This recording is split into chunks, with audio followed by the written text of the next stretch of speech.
জ্বলে ওঠো বাঙালি। লিখেছেন বিপ্লব। আজ কেন বাংলাদেশের এই অবস্থা?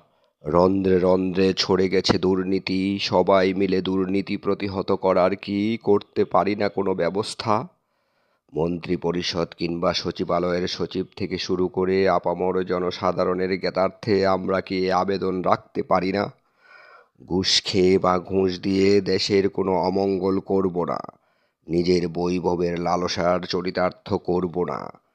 এ আবেদনের সাড়া যদি না মিলে, জ্বলে ওঠো, রুখে দাঁড়াও বাঙালি।